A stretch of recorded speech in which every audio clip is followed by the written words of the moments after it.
সময় কথায় বলে সময়ের পূর্বে কিছুই হয় না। প্রতিটা ঘটনার একটা সময় থাকে।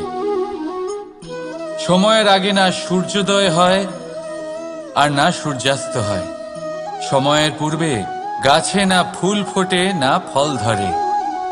কিন্তু একটা কথা ভেবে দেখুন, যদি বর্ষা আসার আগে কৃষক ভূমিকে না প্রস্তুত করে, বীজ রোপণ না করে, তাহলে কি ফসল ফলবে? যদি কোনো যোদ্ধা যুদ্ধের পূর্বে নিজের অস্ত্রে ধার না দেয়, তাহলে সে যুদ্ধ কি করে লড়বে?